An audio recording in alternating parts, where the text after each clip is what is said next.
Drone attack ಬಳಿಕ ಎಲ್ಲಾ ಕಡೆ ಕೂಡ ಕಟ್ಟೆಚ್ಚರವನ್ನು ವಹಿಸಲಾಗ್ತಾ ಇದೆ. ಜಮ್ಮು ಕಾಶ್ಮೀರದ ರಜೌರಿಯಲ್ಲಿ ಬಿಗಿ ಭದ್ರತೆಯನ್ನ ಕೈಗೊಂಡಿದ್ದಾರೆ. ಜನರನ್ನ ತಪಾಸಣೆ ಮಾಡಲಾಗ್ತಾ ಇದೆ.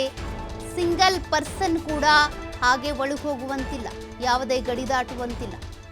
ವಾಹನಗಳನ್ನು ಕೂಡ ತಪಾಸಣೆ ಮಾಡಿನೇ ಬಿಡಲಾಗ್ತಾ ಇದೆ. ಪ್ರತಿಯೊಬ್ಬ ವ್ಯಕ್ತಿಯನ್ನು, ಪ್ರತಿಯೊಬ್ಬರ ವಾಹನಗಳನ್ನು ಚೆಕ್ ಮಾಡ್ತಾ ಇರೋದು ಸಿಬ್ಬಂದಿ. ಯಾವುದೇ ಅಹಿತಕರ ಘಟನೆಗಳು ನಡೀಬಾರದು ಅಂತೇಳಿ ಎಚ್ಚರಿಕೆಯನ್ನು ವಹಿಸ್ತಾ ಇದ್ದಾರೆ. ಯಾರ ವಾಹನವನ್ನು ಕೂಡ ನಿರ್ಲಕ್ಷ್ಯ ಮಾಡುವಂತಿಲ್ಲ. ಯಾರೋ ಬಿಡು ಹೋಗ್ತಾರೆ ಅಂತೇಳಿ ಅವರನ್ನು ನಿರ್ಲಕ್ಷ್ಯ ಮಾಡಿ ಬಿಡುವಂತಿಲ್ಲ.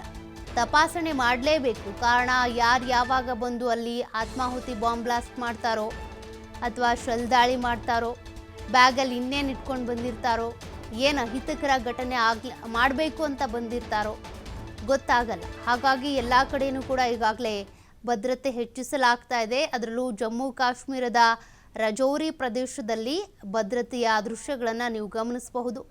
ಈಗಾಗಲೇ ಜಮ್ಮು ಕಾಶ್ಮೀರದ ಅನೇಕ ಕಡೆ, ಬಾರಾಮುಲ್ಲಾ ಸೇರಿದಂತೆ ಬೇರೆ ಬೇರೆ ಪ್ರದೇಶದಲ್ಲಿ ಶೆಲ್ ದಾಳಿ ಮಾಡಿ ಹೋಗಿದ್ದಾರೆ. ಪೂಂಚ್ನಲ್ಲೂ ಕೂಡ ಶೆಲ್ ದಾಳಿ ಆಗಿದೆ. ಹಾಗಾಗಿ ಈ ರೀತಿ ಶೆಲ್ ದಾಳಿಗಳಾಗಬಹುದು, ಬೇರೆ ಬೇರೆ ರೀತಿಯಾಗಿ ದಾಳಿಗಳು ಮಾಡಬಹುದು ಅನ್ನುವಂಥ ಕಾರಣಕ್ಕೆ ಯಾರೇ ಎಂಟ್ರಿ ತೆಗೆದುಕೊಳ್ಬೇಕು ಅಂದರೂ ಕೂಡ ಅಲ್ಲಿ ತಪಾಸಣೆಗೊಳಗಾಗಿನೇ ಎಂಟ್ರಿ ಆಗಬೇಕು. ಹಾಗಾಗಿ ಚೆಕ್ ಮಾಡಿ ಬಿಡಲಾಗ್ತಾ ಇದೆ. ಅವರ ವೆಹಿಕಲ್ಸ್ ಹಾಗೂ ಪ್ರತಿಯೊಬ್ಬ ವ್ಯಕ್ತಿಯನ್ನು ಚೆಕ್ ಮಾಡ್ತಿದ್ದಾರೆ. ನೋಡಿ, ಒಂದಷ್ಟು ಜಮ್ಮು ಕಾಶ್ಮೀರದಲ್ಲಿ ಏನೇನು ಹಾನಿಯಾಗಿದೆ ಆ ದೃಶ್ಯಗಳನ್ನು ನೀವು ಗಮನಿಸ್ಬೋದು. ಮತ್ತೊಂದಷ್ಟು ದೃಶ್ಯಗಳು ಏನಿದ್ದಾವೆ ಬೇರೆ ವಿಂಡೋದಲ್ಲಿ, ಫಸ್ಟ್ನೇ ವಿಂಡೋದಲ್ಲಿ, ಅದೆಲ್ಲವೂ ಕೂಡ ನಿನ್ನೆ ನೈಟ್ ಯಾವ ರೀತಿಯಾಗಿ ಎಲ್ಲೆಲ್ಲಿ ಏನೇನು ಹಾನಿ ಆಯಿತು ಪಾಕಿಸ್ತಾನದ್ದು ಅಂತ. ಪಕ್ಕದ ವಿಂಡೋದಲ್ಲಿರೋದು ಜಮ್ಮು ಕಾಶ್ಮೀರದಲ್ಲಿ ಹೇಗೆ ಹಾನಿಯಾಗಿದೆ ಅಂತ. ಹಾಗಾಗಿನೇ ಮತ್ತೆ ಇಂಥ ಅಹಿತಕರ ಘಟನೆಗಳಾಗಬಾರ್ದು, ನಾಗರಿಕರ ಮೇಲೆ ಅಟ್ಯಾಕ್ ಮಾಡಬಾರ್ದು ಅವರು ಅನ್ನುವಂಥ ಕಾರಣಕ್ಕೆ ಸದ್ಯ ಅಲ್ಲೂ ಕೂಡ ಭದ್ರತೆ ಹೆಚ್ಚಿಸಲಾಗಿದೆ. ಜಮ್ಮು ಕಾಶ್ಮೀರದ ಪೂಂಚ್ ಇರ್ಬೋದು, ಬಾರಾಮುಲ್ಲಾ, ಅಲ್ಲೆಲ್ಲ ಕಡೆನೂ ಕೂಡ ಒಂದಷ್ಟು ಭದ್ರತೆ ಇದೆ. ಪಾಕ್ ಡ್ರೋನ್ ಅಟ್ಯಾಕ್ ಹಿನ್ನೆಲೆ ಜಮ್ಮು ಮತ್ತು ಕಾಶ್ಮೀರದಲ್ಲಿ ಹಾನಿ ಉಂಟಾಗ್ಬಿಟ್ಟಿದೆ. ಗಡಿ ಗ್ರಾಮದಲ್ಲಿರುವಂತಹ ಮನೆಗಳು ಸಂಪೂರ್ಣವಾಗಿ ಧ್ವಂಸ ಆಗಿವೆ.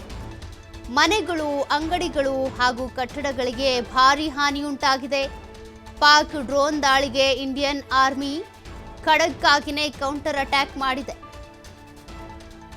ಬಟ್ ಅಲ್ಲಿದ್ದಂಥ ಮನೆಗಳು, ಅಂಗಡಿಗಳು, ಈಗಾಗಲೇ ಒಂದಷ್ಟು ಕಟ್ಟಡಗಳಿಗೂ ಕೂಡ ಹಾನಿ ಉಂಟಾಗಿದೆ. ಪಾಕ್ ಡ್ರೋನ್ ದಾಳಿಗೆ ಇಂಡಿಯನ್ ಆರ್ಮಿ ಕೂಡ ಖಡಕ್ ಆಗಿ ಕೌಂಟರ್ ಅಟ್ಯಾಕ್ ಮಾಡಿದೆ. ಹಂಗಿದ್ರೂ ಅಟ್ಯಾಕ್ ಆದಂಥ ಸಂದರ್ಭದಲ್ಲಿ, ಕೌಂಟರ್ ಅಟ್ಯಾಕ್ ಕೊಡುವಂಥ ಸಂದರ್ಭದಲ್ಲಿ ಒಂದಷ್ಟು ಗ್ರಾಮಗಳಲ್ಲಿ ಮನೆಗಳು ನಾಶ ಆಗಿದ್ದಾವೆ. ಜೀವನ ನಡೆಸೋಕೆ ಅಂತ, ವ್ಯಾಪಾರಕ್ಕೆ ಅಂತ ಇಟ್ಕೊಂಡಿದ್ದಂಥ ಅಂಗಡಿಗಳು, ಕಟ್ಟಡಗಳು ಎಲ್ಲವೂ ಕೂಡ ಹಾನಿಗೀಡಾಗಿವೆ. ಅದೆಲ್ಲದಕ್ಕೂ ಕೂಡ ಪುನರ್ವಸತಿ ನಿರ್ಮಾಣವನ್ನು ಮಾಡಬೇಕಾಗುತ್ತೆ ಜಮ್ಮು ಕಾಶ್ಮೀರದ ಸರ್ಕಾರ. ಸದ್ಯ ನೋಡಿ ಯಾವ ರೀತಿ ಹಾನಿ ಉಂಟಾಗಿದೆ ಅವುಗಳನ್ನು ನೀವು ಗಮನಿಸಬಹುದು. ಶೆಲ್ ದಾಳಿ ಆಯಿತು, ಜೊತೆಗೆ ಡ್ರೋನ್ ದಾಳಿ ಆಯಿತು. ಹೀಗಾಗಿ ಅಲ್ಲಿ ದಾಳಿಯನ್ನು ವಿಫಲಗೊಳಿಸಿದ್ರೂ ಕೂಡ ಕೆಲವೊಂದಷ್ಟು ಆ ದಾಳಿ ವಿಫಲಗೊಳಿಸುವಂಥ ಸಂದರ್ಭದಲ್ಲಿ ಸ್ಫೋಟ ಏನಾಗುತ್ತಲ್ಲ, ಆಗಸದಲ್ಲೇ ಸ್ಫೋಟ ಆದರೂ ಕೂಡ ಮನೆ ಮೇಲೆ ಬೀಳ್ತವೆ ಅವಶೇಷಗಳು. ಇದರಿಂದಾಗಿ ಮನೆಗಳು ಡ್ಯಾಮೇಜ್ ಆಗಿದೆ, ವೆಹಿಕಲ್ ಮೇಲೆ ಬಿದ್ದಿದ್ದಾವೆ. ಮತ್ತು ಪಾಕಿಸ್ತಾನದ ಕಡೆಯಿಂದ ಶೆಲ್ ದಾಳಿ ಆಗಿದೆ ವೆಹಿಕಲ್ಸ್ ಮೇಲೆ, ಮನೆಗಳ ಮೇಲೆ. ಉಳಿದಂಥ ಬೇರೆ ಕಟ್ಟಡಗಳಿರ್ಬೋದು, ನಿರ್ಮಾಣ ಹಂತದಲ್ಲಿರುವಂಥ ಕಟ್ಟಡಗಳು ಮತ್ತು ಅಂಗಡಿಗಳು, ಮನೆ ಎದುರುಗಡೆ ನಿಲ್ಲಿಸಿದಂಥ ವಾಹನಗಳು, ಅಲ್ಲೆಲ್ಲ ಕೂಡ ಶೆಲ್ ದಾಳಿಯನ್ನು ಮಾಡಿದ್ದಾರೆ. ಹೀಗಾಗಿ ಒಂದಷ್ಟು ವಾಹನಗಳು ಜಖಮಾಗಿವೆ, ಕೆಲವೊಂದು ಮನೆಗಳು ಸಂಪೂರ್ಣವಾಗಿ ನಾಶ ಆಗಿರುವಂಥದ್ದು, ವ್ಯಾಪಾರಕ್ಕೆ ಅಂತ, ಜೀವನಕ್ಕೆ ಅಂತ ಇಟ್ಕೊಂಡಿರುವಂಥ ಅಂಗಡಿಗಳು ನಾಶ ಆಗಿವೆ. ಯಾರ್ಯಾರಿಗೆ ಏನೇನು ನಾಶ ಆಗಿದೆ, ನಷ್ಟ ಆಗಿದೆ, ಅದಕ್ಕೆ ಸಂಬಂಧಪಟ್ಟಂತೆ ಜಮ್ಮು ಕಾಶ್ಮೀರದ ಸರ್ಕಾರ, ಒಮರ್ ಅಬ್ದುಲ್ಲಾ ಅವರು ಮಾಹಿತಿಯನ್ನು ಕಲೆ ಹಾಕಿ ಅವರಿಗೆ ಪರಿಹಾರವನ್ನು ಒದಗಿಸಬೇಕಾಗುತ್ತೆ.